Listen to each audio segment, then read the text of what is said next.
Hello friends, नमस्कार। कैसे हैं आप सब लोग। आज हम इंग्लिश के 3 बहुत इंपॉर्टेंट शब्दों को समझने वाले हैं। स्टूडेंट अक्सर कंफ्यूज होते हैं या उन्हें समझ में नहीं आता कि इसका यूज, इस वर्ड का यूज क्या है। जैसा कि आपने थंबनेल देखा होगा और आप समझ भी गए होंगे, हम बात करने वाले हैं 3 शब्दों की। तो THERE देयर कहते हैं, या THEIR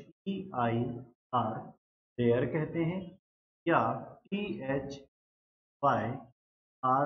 कहते हैं। ठीक है, ये 3 अलग अलग शब्द हैं। सुनने में एक जैसे लगते हैं, बट स्टूडेंट कंफ्यूज होते हैं। इसके साउंड सुनने में भी एक जैसे ही, लेकिन उपयोग अलग अलग हैं। तो आइए जानने की कोशिश करते हैं इन 3 शब्दों में फर्क क्या है और उपयोग क्या है।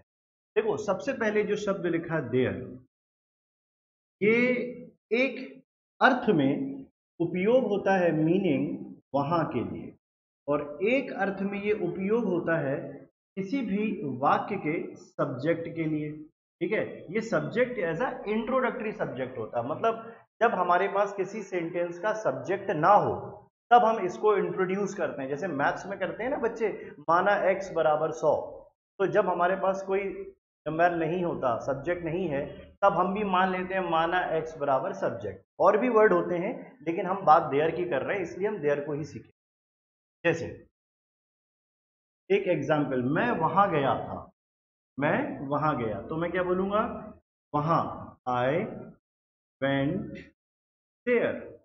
अब THERE वाला देयर ही यूज होगा, THEIR वाला यूज नहीं होगा, क्योंकि अभी हम सिर्फ इसके बारे में बात। या इंट्रोडक्टरी सब्जेक्ट, फॉर एग्जाम्पल मैंने कहा मेरे घर के सामने एक गार्डन है। अब मेरे घर के सामने एक गार्डन में कोई सब्जेक्ट नहीं है जो कोई क्रिया कर रहा हो, लेकिन मैंने क्या बताया, मेरे घर के सामने एक गार्डन है। तो मैं क्या बोलूंगा, इसको मैं भी हटा देता हूं यहां से। तो मैं बोलूंगा there is a garden in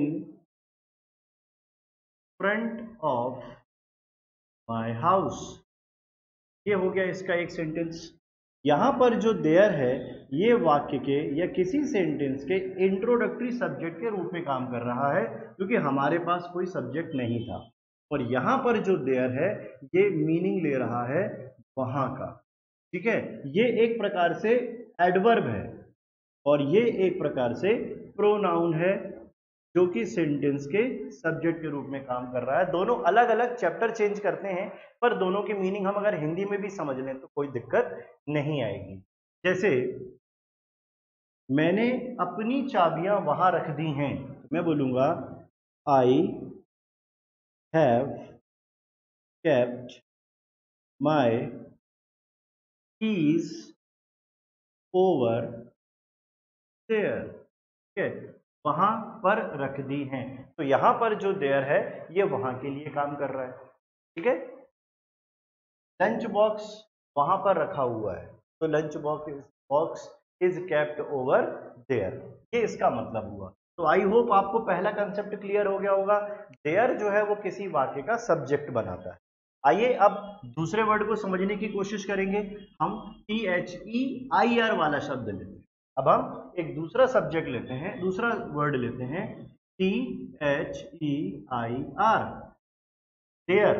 their का मतलब होता है हिंदी में उनका या उनके। ठीक है, ये एक, ये जो शब्द है यहां पर, ये पॉजेसिव है। पॉजेसिव प्रोनाउन की तरह काम करता है।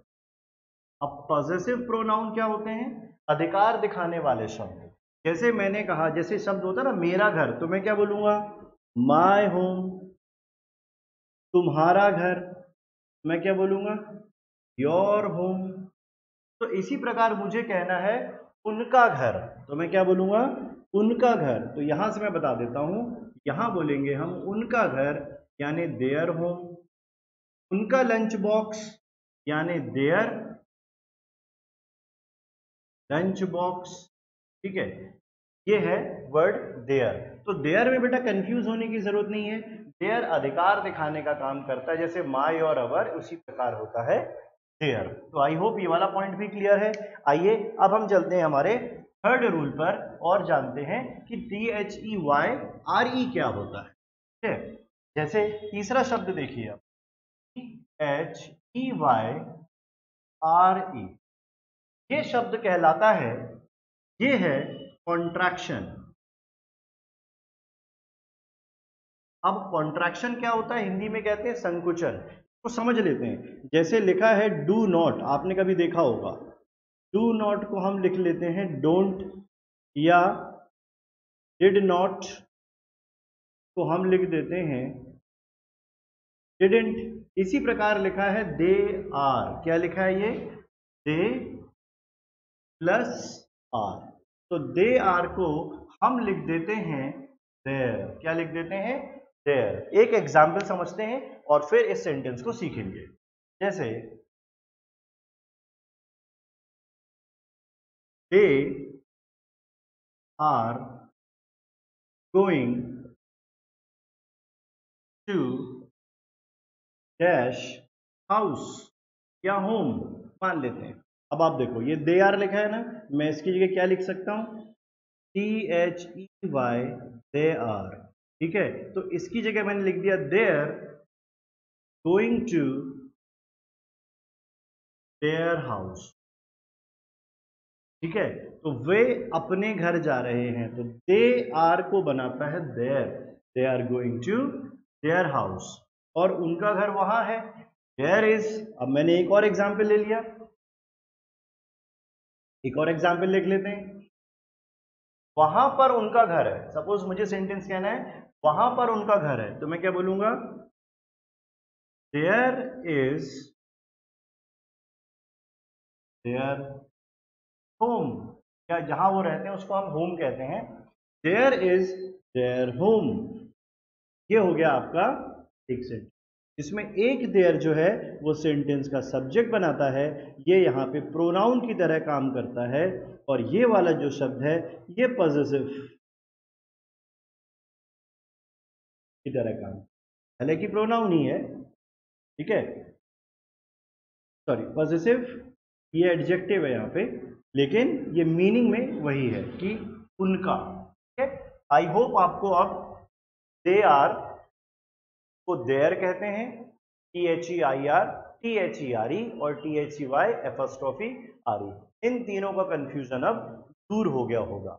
आई होप ये वीडियो आपको बहुत पसंद आया हो, तो बिल्कुल लाइक करें। इसी तरह छोटे छोटे इंपॉर्टेंट टॉपिक्स पे अगर आप मुझसे वीडियो चाहते हैं तो वो आप मुझे बताएं, मैं उन टॉपिक्स पे वीडियो बनाऊंगा। और अच्छा लगा हो तो बिल्कुल लाइक करें, एकेडमी के जो वीडियो यूट्यूब चैनल है उसको सब्सक्राइब करें। जय हिंद, थैंक यू।